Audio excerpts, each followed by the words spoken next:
கர்த்தர் நல்லவர். ஆமென், ஹல்லேலூயா. கர்த்தருடைய பரிசுத்தமுள்ள நாமத்துக்கு மகிமை உண்டாவதாக. சந்தோஷமாக இருக்கீங்களா? ஆமென், ஹல்லேலூயா. சந்தோஷமாக தான் இருக்கணும். ஹல்லேலூயா. கர்த்தருக்குள் மகிழ்ச்சியாக இருப்பதே நம்முடைய பலன் என்று ஆண்டவருடைய வார்த்தை சொல்லி இருக்கிறது. ஹல்லேலூயா. உலகத்தில் பல விதமாக காரியங்கள் இருக்க தான் செய்யும், பல சூழ்நிலைமைகள் இருக்க தான் செய்யும். ஆனால் ஆண்டவருடைய பிள்ளைகளுக்கு கர்த்தர் சந்தோஷத்தை கொடுக்கிற தேவனாக இருக்கிறார். ஹல்லேலூயா. ஆண்டவர் எதுக்கு மகிழ்ச்சி சந்தோஷத்தை தருகிறார்? நீங்கள் பலனாக இருக்கணும் தான். ஹல்லேலூயா. கர்த்தர் அப்படிப்பட்ட ஆண்டவர் ஆசீர்வாதத்தை தருவார். பொழுதுமாக நாம் ஆண்டவருடைய வார்த்தையை கொஞ்ச நேரம் நாம் தியானிப்பதற்கு முன்பதாக ஒரு பாடலை நாம் கேட்டுவிட்டு அதன் பிறகு கர்த்தருடைய வார்த்தையை நாம் கேட்போம்.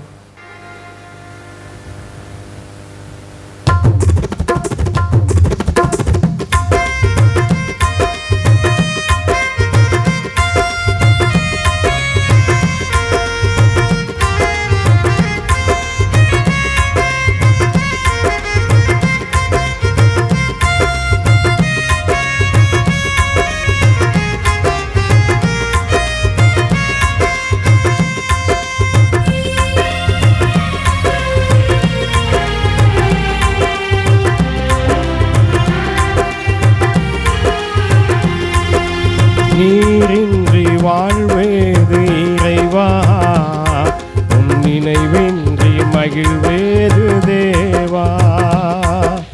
நீரின்றி வாழ்வேது இறைவா, உன் நினைவின்றி மகிழ்வேது தேவா. உலகத்தில் 100 ஆண்டு நான் வாழ்ந்த போதும், உலகத்தில் 100 ஆண்டு நான் வாழ்ந்த போதும், இல்லத்தில் வாழும் ஒரு நாளே போதும், இல்லத்தில் வாழும் ஒரு நாளே போதும். நீரின்றி வாழ்வேது இறைவா, உன் நினைவின்றி மகிழ்வேது தேவா.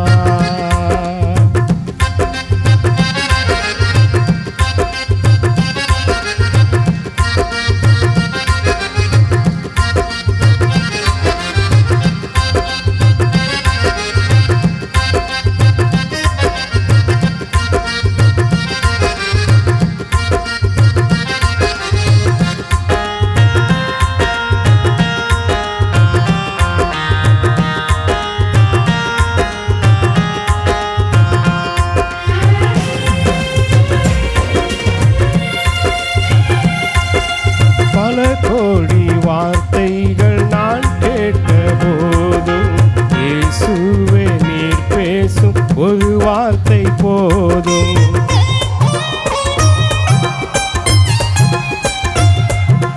பல கோடி வார்த்தைகள் நான் கேட்ட போதும், இயேசுவே நீர் பேசும் ஒரு வார்த்தை போதும்.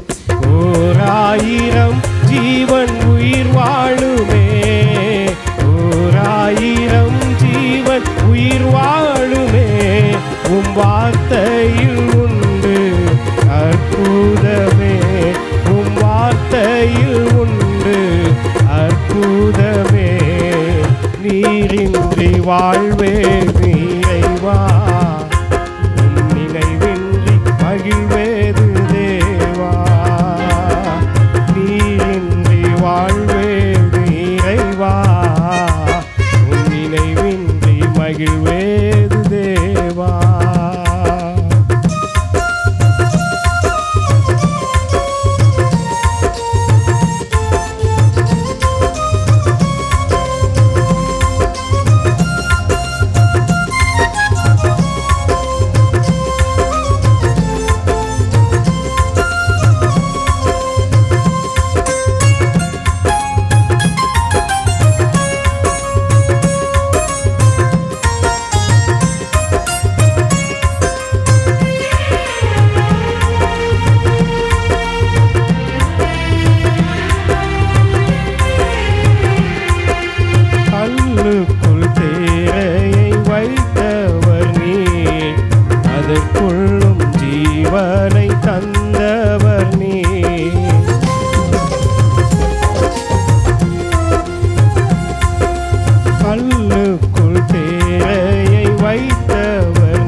முடியாதையா, நீரின்றி வாழ்வேது இறைவா, உன் நினைவின்றி மகிழ்வேது தேவா, நீரின்றி வாழ்வேது இறைவா, உன் நினைவின்றி மகிழ்வேது தேவா.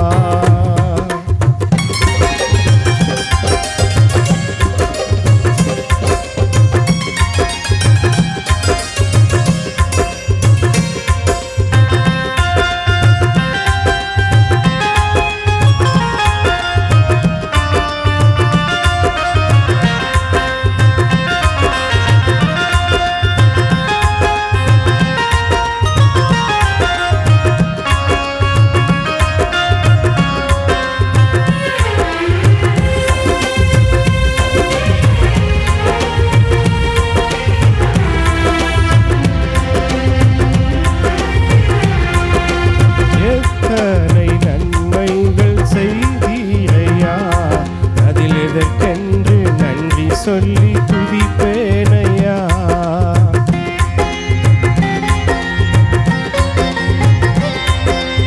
எத்தனை நன்மைகள் செய்தீரையா, அதில் எதற்கென்று நன்றி சொல்லி துதிப்பேனையா.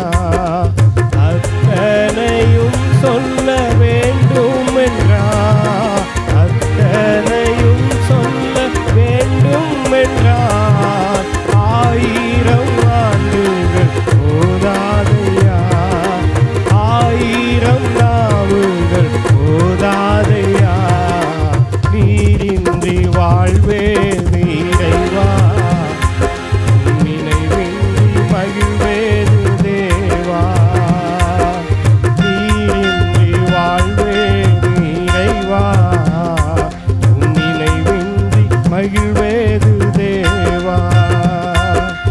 உலகத்தில் 100 ஆண்டு நான் வாழ்ந்த போதும், உலகத்தில் 100 ஆண்டு நான் வாழ்ந்த போதும், உம் இல்லத்தில் வாழும் ஒரு நாளே போதும், உம் இல்லத்தில் வாழும் ஒரு நாளே போதும், நீரின்றி வாழ்வேது இறைவா, உன் நினைவின்றி மகிழ்வேது தேவா, நீரின்றி வாழ்வேது இறைவா, உன் நினைவின்றி மகிழ்வேது தேவா.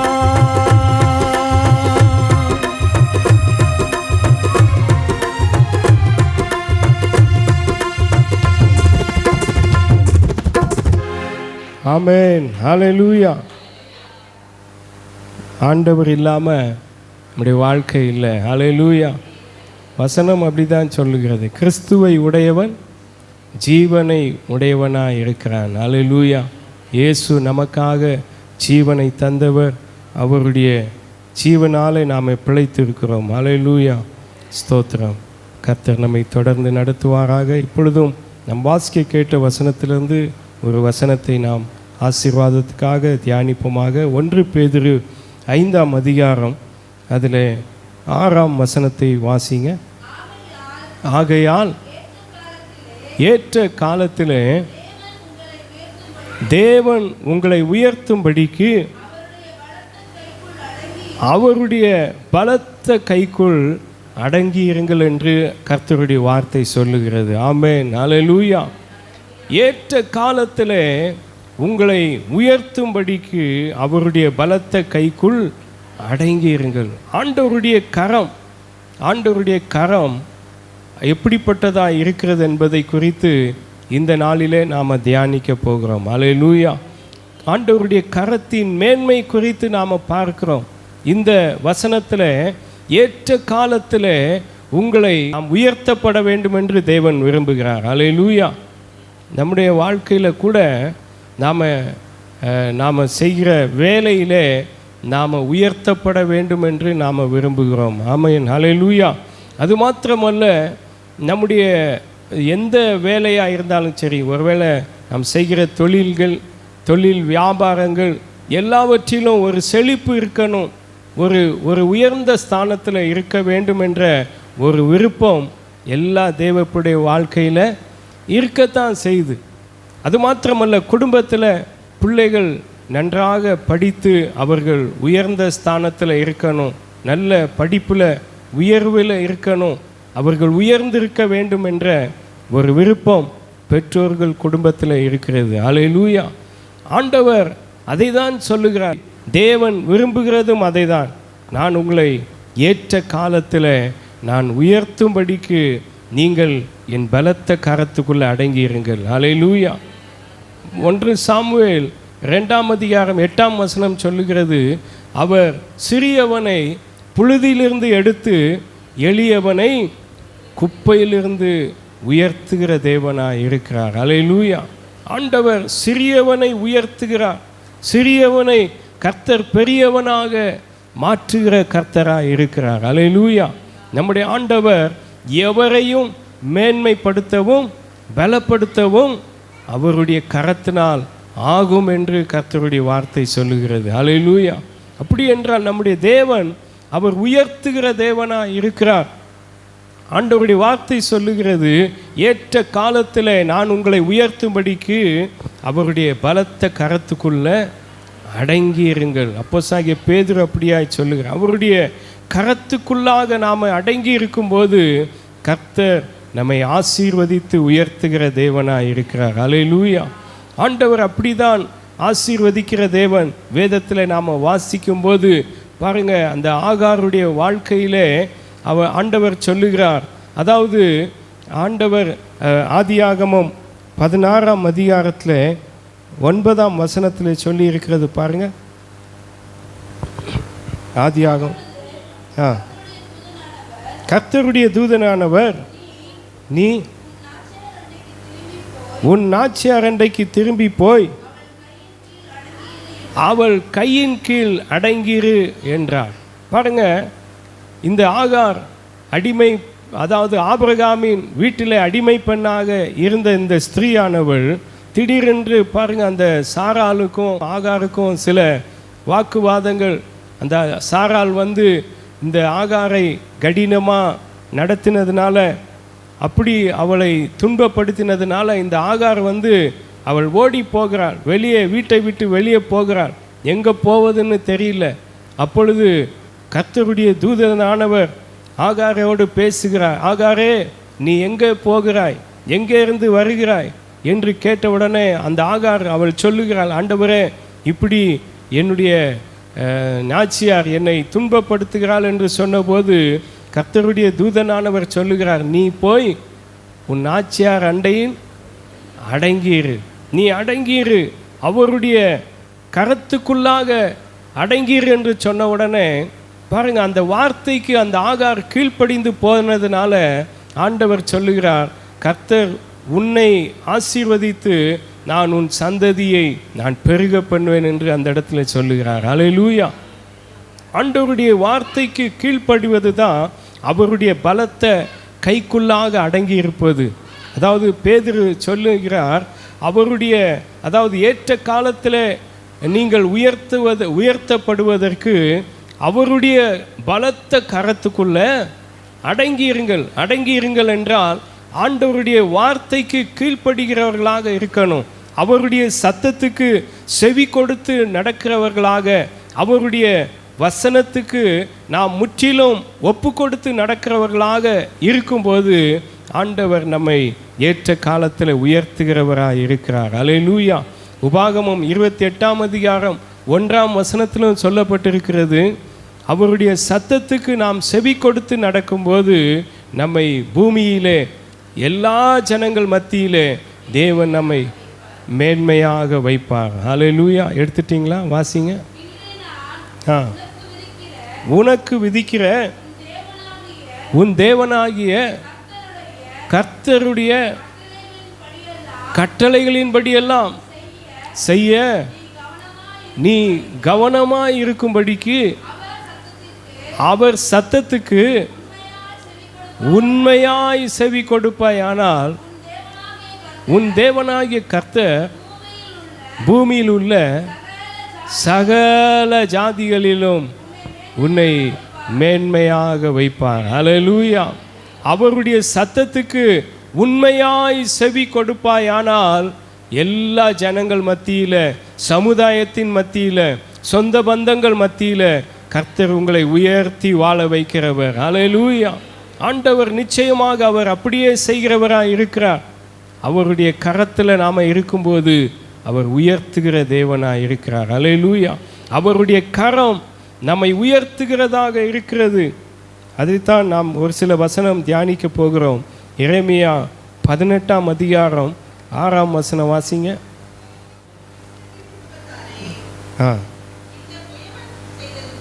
இந்த குயவன் செய்கிறது போல நான் உங்களுக்கு செய்யக்கூடாதோ என்று கர்த்தர் சொல்லுகிறார்.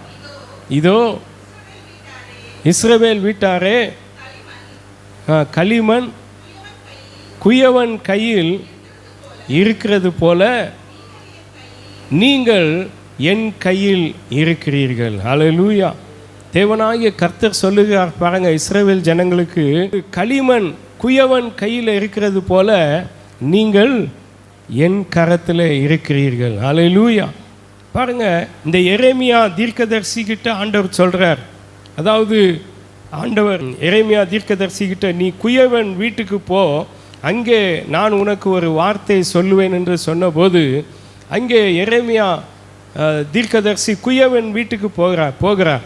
அங்கே போனபோது அந்த குயவன் வந்து என்ன செய்கிறான், ஒரு மண்பாண்டத்தை அந்த திரிகை மேலே வச்சு இந்த மண்பாண்டம் செஞ்சுக்கிட்டே இருக்கிறார். அந்த மண்பாண்டத்தை செய்கிறத இந்த எரேமியா தீர்க்கதரிசி பார்த்து கொண்டே இருக்கிறார். பார்த்து கொண்டிருக்கும்போது அந்த குயவன் அந்த மண்பாண்டத்தை தன்னுடைய கரத்தினால வணைந்து கொண்டே இருக்கிறார். அதாவது தன்னுடைய பார்வைக்கு சரியாய் வருகிற அளவுக்கு அவர், அந்த குயவன் அந்த மண்பாண்டத்தை வணைந்து கொண்டே இருக்கிறார்.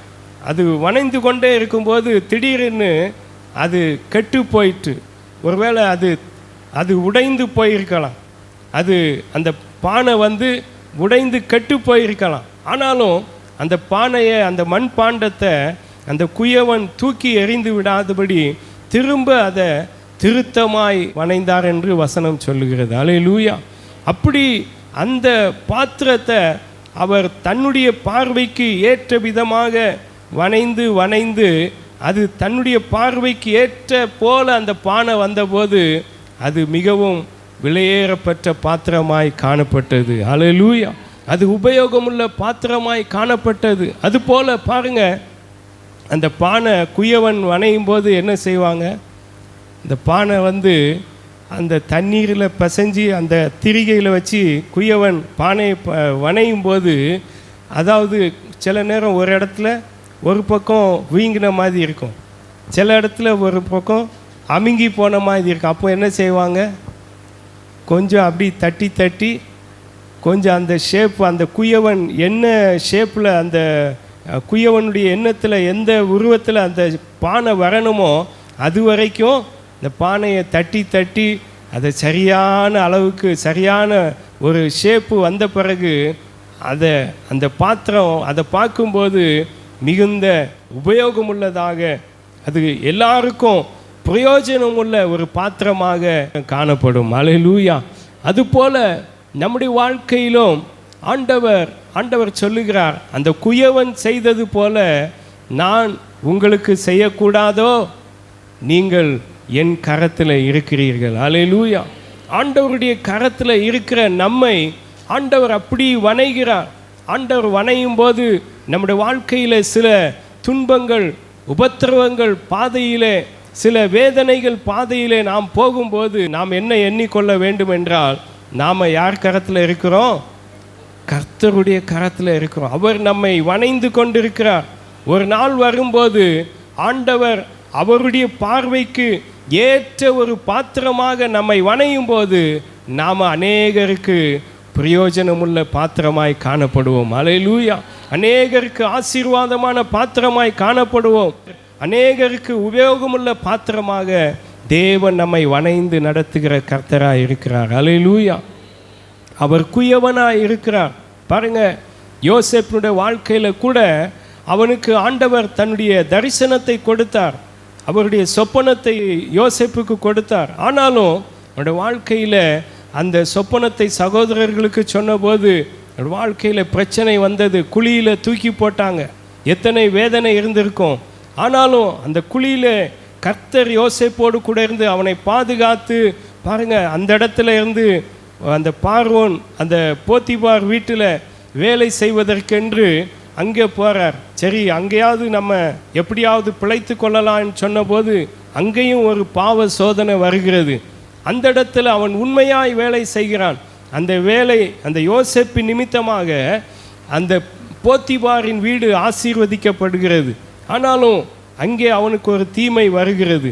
அந்த இடத்துல அவன் செய்யாத குற்றத்துக்கு அவன் மேல் தவறான பழியை செலுத்தி அவனை பாருங்கள் சிறைச்சாலையிலே போடுகிறார்கள். இப்படி யோசேப்புடைய வாழ்க்கையிலே பல துன்பங்கள், பல பாடுகள், கஷ்டங்கள், உபத்திரவங்கள் வந்தாலும் ஆண்டவர் யோசேப்போடு கூட இருந்தார். அல்லேலூயா. அவன் கர்த்தருடைய கரத்தில் இருந்தான். அவன் தன்னுடைய ஜீவியத்தை பரிசுத்தமாய் காத்து கொண்டான். ஆண்டவருடைய கரத்தில் நான் இருக்கிறேன், கர்த்தர் என்னை பார்த்து கொண்டிருக்கிறார், நான் எப்படி அவருக்கு விரோதமாய் பாவம் செய்ய முடியும் என்று சொல்லி யோசேப்பு தன்னை பரிசுத்தமாய் காத்து கொண்டான். அல்லேலூயா. அவன் செய்யாத குற்றத்துக்கு அவன் சிறைச்சாலையில் அடைக்கப்பட்டான். அந்த இடத்துல கூட, இந்த சிறைச்சாலையில் கூட 2 பேருக்கு சொப்பனத்தை விளக்கி சொன்னார். யார்? யோசேப்பு விளக்கி சொன்னார். ஆனாலும் அந்த இடத்துலேருந்து எப்படியாவது வெளியில் வந்து விடலாம், என்னை குறித்து பார்வோன் இடத்துல நீங்கள் சொல்லணும் அப்படின்னு சொன்ன போது கூட அந்த இடத்துல யோசேப்பு ஏமாற்றப்படுகிறான். அந்த இடத்துலும் அவன் வெளியே வர முடியாத ஒரு சூழ்நிலைமை, ஒரு துன்பமான ஒரு துயரத்தின் வழியிலே போய்கொண்டிருந்தாள். ஆனால் ஒரு நாள் வந்தபோது யோசேப்பு எல்லாருக்கும் உபயோகமான ஒரு பாத்திரமாய் காணப்பட்டான். அல்லேலூயா. அவருடைய கரத்தில் இருக்கும்போது கர்த்தர் நம்மை ஒரு நாளும் கைவிடவே மாட்டார். கர்த்தர் நம்மை ஏற்ற காலத்தில் அவர் உயர்த்துகிற தேவனாய் இருக்கிறார். அல்லேலூயா. யோசேப்பு பாருங்க, அநேக மக்களுக்கு அவன் பாருங்க ஒரு இரட்சகனாய் இருந்தான். எத்தனையோ ஜனங்கள் ஆகாரத்துக்காக யோசேப்பை தேடி வந்தார்கள். கர்த்தர் யோசேப்பை ஒரு பிரயோஜனமுள்ள பாத்திரமாக, ஒரு ஆசீர்வாதத்தின் பாத்திரமாக கர்த்தர் யோசேப்பை அவனை உயர்த்தினார். அல்லேலூயா. அப்படி என்றால் இந்த இப்போ உள்ள நெருக்கத்தின், இப்போ உள்ள காலத்தில் நீங்கள் ஒருவேளை உபத்திரவத்தின் பாதையில் போய் கொண்டிருக்கலாம், ஒருவேளை வேதனையின் மத்தியில் நீங்கள் போய் கொண்டிருக்கலாம், நெருக்கத்தின் மத்தியில் போய் கொண்டிருக்கலாம். நீங்கள் என்ன நினச்சிக்கிடணும்? நான் கர்த்தருடைய கரத்தில் இருக்கிறேன். அல்லேலூயா. அவர் என்னை வணைந்து கொண்டே இருக்கிறார், அவர் என்னை வணைந்து கொண்டே இருக்கிறார். ஒரு நாள் வரும்போது யோசேப்பை கர்த்தர் ஒரு ஆசீர்வாதமான பாத்திரமாக, அநேகருக்கு உபயோகமுள்ள பாத்திரமாக கர்த்தர் உயர்த்தினது போல கர்த்தர் உங்களையும் உயர்த்த வல்லவராக இருக்கிறார். அல்லேலூயா. அதை தான் பக்தன் சொல்லுகிறான், ஏற்ற காலத்தில் தேவன் உங்களை உயர்த்துகிற தேவனாக இருக்கிறார். அல்லேலூயா. ஒருவேளை பாருங்கள், யோசேப்பு முதல்லையே உயர்த்தப்பட்டிருந்தா ஒருவேளை குடும்பத்தில் மாத்திரம்தான் அவர் உயர்ந்த ஸ்தானத்தில் இருந்திருப்பான். ஆனால் அந்த காலங்கள், அதாவது ஆண்டவர் கர்த்தர் அவனுக்கு 17வது வயதில் சொப்பனத்தை கொடுத்தார். 13 வயது அவன் உருவாக்கப்படுகிறான்.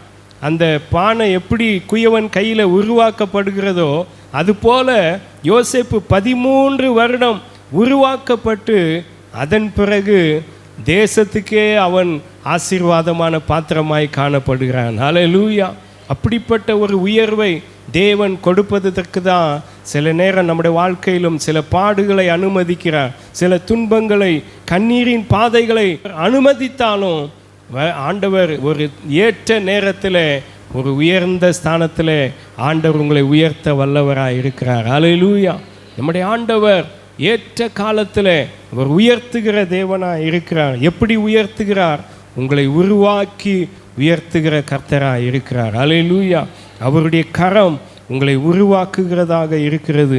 அது மாத்திரமல்ல, 2வதாக ஆண்டவருடைய வார்த்தை சொல்லுகிறது, லூக்கா எழுதின சுவிசேஷம் 13ஆம் அதிகாரம் 11ஆம் வசனம் 12. அப்பொழுது 18 வருஷமாய் பலவீனப்படுத்தும் ஆவியை கொண்ட ஒரு ஸ்திரீ அங்கே இருந்தால் அவள் எவ்வளவும் நிமிரக்கூடாத கூனியாக இருந்தால் இயேசு அவளை கண்டு தமது அருகே தம்மிடத்தில் அழைத்து, ஸ்திரீயே, உன் பலவீனத்திலிருந்து விடுதலையாக்கப்பட்டா என்று சொல்லி அவள் மேல் தமது கைகளை வைத்தார். உடனே நிமிர்ந்து தேவனை மகிமைப்படுத்தினாள். ஹல்லேலூயா. ஆண்டவருடைய கரம் நம்மை குணமாக்குகிறதாக இருக்கிறது. ஹல்லேலூயா. அவருடைய கரம் நம்மை பலப்படுத்துகிறதாக இருக்கிறது. பாருங்க, நாம் வாசித்த இந்த வேத பகுதியில் 18 வருஷமாய் கூனியாக இருந்த ஒரு ஸ்திரீ அவள் தேவாலயத்தில் அமர்ந்து கொண்டிருந்ததை ஆண்டவருடைய கண்கள் அவளை பார்த்தது. ஹல்லேலூயா. 18 வருஷமாக கூனியாக இருந்தான்னா நிமிரவே, வசனம் சொல்லுகிறது, அவள் நிமிரவே முடியாத கூனியாக இருந்தான். நிமிரவே முடியாதான், மேலே நிமிர்ந்து பார்க்கவே முடியாது, கீழே தான் குனிஞ்சி குனிஞ்சி அவள் ஆலயத்துக்கு வந்து கொண்டே இருந்தாள். எவ்வளோ? 18 வருஷமாக கூனியாவே ஆலயத்துக்கு வந்து கொண்டே இருந்தாள். எத்தனை பேர் கேலி பண்ணியிருப்பாங்க, இதோ வந்துட்டா பாரு, இந்த கூனி வந்துட்டா அப்படின்னு பல பேர் பல வார்த்தை சொல்லியிருப்பாங்க. ஆனாலும் யார் என்ன சொன்னாலும், யார் நிந்தித்தாலும், யாரை அவமானப்படுத்தினாலும் நான் ஆண்டவருடைய ஆலயத்துக்கு போவேன். ஹல்லேலூயா. நான் கர்த்தரை நான் தேடுவேன், என் தேவனை நான் பணிந்து கொள்ளுவேன், என் தேவனை நான் ஆராதிப்பேன் என்ற ஒரு நம்பிக்கையோடு, அவள் விசுவாசத்தோடு, ஆர்வத்தோடு ஆண்டவர் சமூகத்துக்கு, அவள் ஆலயத்துக்கு வந்து கொண்டே இருந்தாள். ஒரு நாள் வந்தது, இயேசுவின் கண்கள் அவள் மேல் பட்டது. ஹல்லேலூயா. ஆண்டவர் அவளை அழைத்து, ஸ்திரீயே, உன் பலவீனத்திலிருந்து விடுதலையாக்கப்பட்டா என்று சொல்லி அவருடைய கைகளை அவள் மேல் வைத்தவுடனே அவள் நிமிர்ந்து தேவனை மகிமைப்படுத்தினாள். ஹல்லேலூயா. ஆண்டவர் விடுதலை கொடுத்தார். நிமிரவே முடியாத அந்த ஸ்திரீக்கு ஆண்டவருடைய கைகளை அவள் மேலே வைத்தார். ஹல்லேலூயா. அவருடைய கரம் வல்லமை உள்ள கரம், அவருடைய கரம் குணமாக்குகிறதாக இருக்கிறது. ஹல்லேலூயா. ஏசாயா 53ஆம் அதிகாரம் 5ஆம் வசனம் சொல்லுகிறது, நம்முடைய மீறுதல் நிமித்தம் அவர் காயப்பட்டு நம்முடைய அக்கிரமத்தின் நிமித்தம் அவர் நொறுக்கப்பட்டார், நமக்கு சமாதானத்தை உண்டு பண்ணும் ஆக்கினை அவர் மேல் வந்தது, அவருடைய தழும்புகளால் குணமாகிறோம். ஹல்லேலூயா. அவருடைய தழும்பு உள்ள கரத்தினாலே ஆண்டவர் நம்மை குணமாக்குகிறவராய் இருக்கிறார். கல்வாரி சிலுவையிலே இயேசு நமக்காக அவர் கைகளிலே அவர்கள் ஆணிகளால் அடிக்கப்பட்டார். அந்த கரம் இப்பொழுது உங்கள் மேலே இறங்கி வருகிறது. ஹல்லேலூயா. உங்கள் மேலே இறங்கி வருகிறது. உங்கள் சரீரத்தில் என்ன பலவீனம் இருந்தாலும், என்ன எப்படிப்பட்ட வியாதி எதுவாக இருந்தாலும் கர்த்தர் உங்களுக்கு விடுதலை கொடுக்கிறவராக இருக்கிறார். ஹல்லேலூயா. எல்லா பலவீனத்திலிருந்து என் இயேசு விடுதலை கொடுக்கிறவராக இருக்கிறார். வசனம் சொல்லுகிறது, குமாரன் உங்களை விடுதலையாக்கினால் மெய்யாகவே விடுதலை ஆவீர்கள். ஹல்லேலூயா. தேவகுமாரனாகி இயேசு கிறிஸ்து இன்றைக்கு உங்கள் பலவீனத்திலிருந்து விடுதலை தருகிறார். ஹல்லேலூயா. அவருடைய கரத்தை உங்கள் மேலே வைக்கிறார். அவருடைய கரம் உங்களுக்கு பலனை கொடுக்கிறதாக இருக்கிறது. அவருடைய கரம் உங்களை குணமாக்குகிறதாக இருக்கிறது. ஹல்லேலூயா. அவருடைய கரம் நம்மை குணமாக்கும். அவருடைய தழும்புகளால் நீங்கள் குணமாவீர்கள். ஹல்லேலூயா. ஆண்டவர் உங்களை பலப்படுத்துகிற தேவனாக இருக்கிறார். எப்படிப்பட்ட கட்டுகளாக இருந்தாலும் இந்த வசனத்தில் தொடர்ந்து சொல்லப்படுகிறது. 16ஆம் வசனம், அதே லூக்கா 13:16 லூக்கா சாத்தான் 18 வருஷமாய் கட்டியிருந்த ஆபிரகாமின் குமாரத்தியாகிய இவளை ஓய்வு நாளில் இந்த கட்டிலிருந்து அவிழ்த்து விட வேண்டாமா என்றார். ஹல்லேலூயா. பாருங்க, அவள் 18 வருஷமாக அந்த பொல்லாத ஆவி, சாத்தானின் கட்டுகள் அந்த ஸ்திரீயை பலவீனப்படுத்தி இருந்தது. ஹல்லேலூயா. ஆண்டவர் சொல்லுகிறார், ஸ்திரீயே, உன் பலவீனத்திலிருந்து விடுதலையாக்கப்பட்டா என்று சொன்ன உடனே அந்த கட்டுகளிலிருந்து அவள் விடுதலையாக்கப்பட்டாள். ஹல்லேலூயா. எப்படிப்பட்ட பலவீனத்தின் கட்டுகளாக இருந்தாலும், எந்த எந்த சாத்தானின் கட்டுகளாக இருந்தாலும், எந்த பாவத்தின் கட்டுகளாக இருந்தாலும், எந்த சாபத்தின் கட்டுகள் உங்களுக்கு கட்டப்பட்டிருந்தாலும் கர்த்தர் அதிலிருந்து விடுதலை கொடுக்கிறவராக இருக்கிறார். ஹல்லேலூயா. அவருடைய கரம் நம்மை விடுதலையாக்குகிறதா இருக்கிறது. குமாரன் உங்களை விடுதலையாக்கினால் மெய்யாகவே விடுதலையாவீர்கள். ஹல்லேலூயா. அவருடைய கரம் உங்களை பலப்படுத்துகிறதா இருக்கிறது. மூன்றாவது, கர்த்தருடைய கரம் எப்படிப்பட்டதா இருக்கிறது?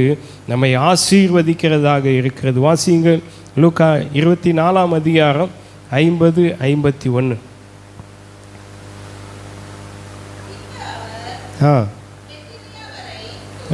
பெத்தானியா வரைக்கும் போய் அவர்களை அழைத்து கொண்டு போய் தம்முடைய கைகளை உயர்த்தி அவர்களை ஆசீர்வதித்தார். போதும். ஹல்லேலூயா.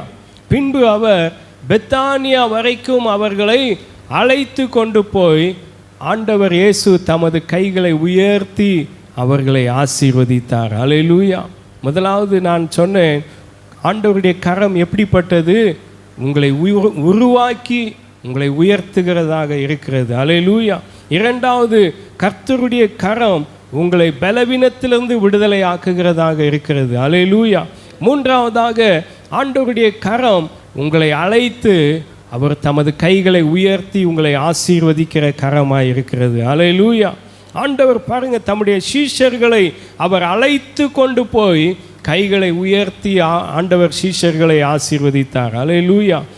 சீஷர்கள் இயேசுவோடு கூட அவர்கள் வாழ்ந்து வந்தார்கள், இயேசுவோடு கூட நடந்து வந்தார்கள். இயேசுவை பின்பற்றி வந்த அந்த சீஷர்களை ஆண்டவர் அழைத்து அவர்களை ஆசீர்வதித்தார். ஹல்லேலூயா. ஆண்டவர் உங்களை கூட இந்த நாளில் எதற்காக இங்கே அழைச்சிட்டு வந்திருக்காரு? உங்களை ஆசீர்வதிப்பதற்கு தான். ஹல்லேலூயா.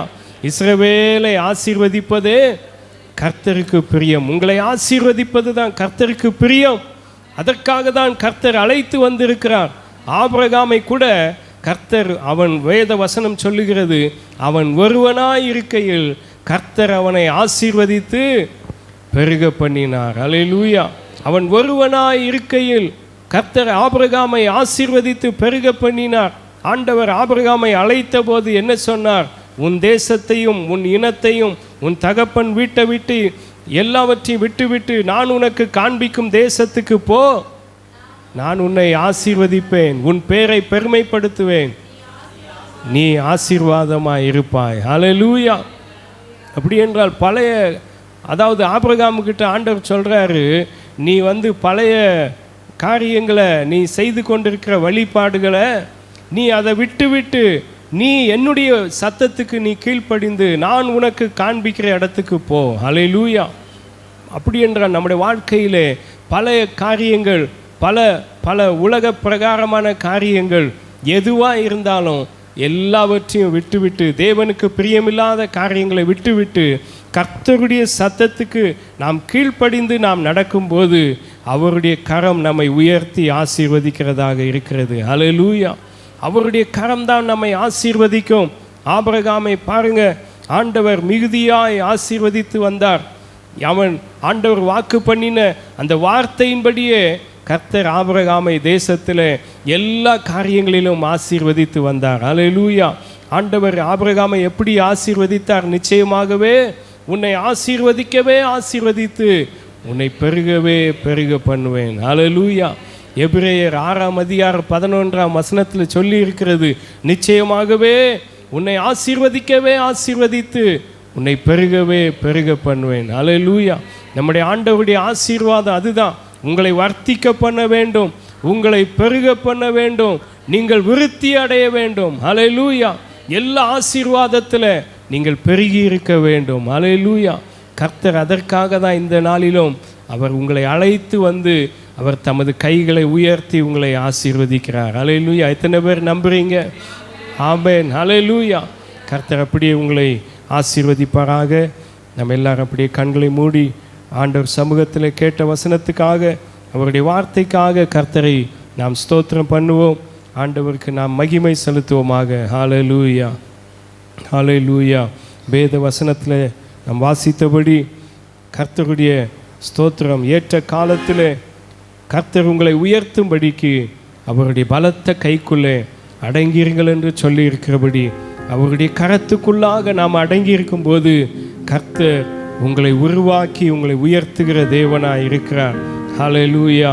எல்லா பலவீனத்திலிருந்து கர்த்தருடைய கரம் உங்களை விடுதலை தருகிறதாக இருக்கிறது. ஹல்லேலூயா, ஹல்லேலூயா. கர்த்தருடைய கரம் பலவீனத்திலிருந்து உங்களுக்கு விடுதலை கொடுக்கிறதாக இருக்கிறது. அவர் தமது கைகளை உயர்த்தி உங்களை ஆசீர்வதிக்கிற தேவனாய் இருக்கிறார். ஆண்டவர் தமது கைகளை உயர்த்தி உங்களை ஆசீர்வதிக்கிற தேவன். அவர் இன்றைக்கு அப்படியே ஆண்டவர் செய்கிறவராய் இருக்கிறார். அவருடைய கரத்தின் வல்லமை, அவருடைய கரத்தின் மகிமை உங்கள் வாழ்க்கையிலே, உங்கள் குடும்பத்தில், நீங்கள் செய்கிற வேலையிலே ஆண்டவருடைய வல்லமை வெளிப்பட போகிறது. ஹல்லேலூயா. கர்த்தரை மகிமைப்படுத்துங்க, கர்த்தரை ஸ்தோத்திரம் பண்ணுங்க. கொஞ்ச நேரம் நாம் எழுந்து நின்று ஆண்டவரை மகிமைப்படுத்தலாமா? கர்த்தர் உங்களை உயர்த்தும்படிக்காக, கர்த்தர் உங்களை மேன்மைப்படுத்தும்படியாக, கர்த்தர் உங்களை ஆசீர்வதிக்கும்படியாக அவருடைய கரம் உங்கள் மேலே அமர்ந்து கொண்டிருக்கிறது. உங்கள் மேலே ஆண்டவருடைய கரம் இறங்குகிறது.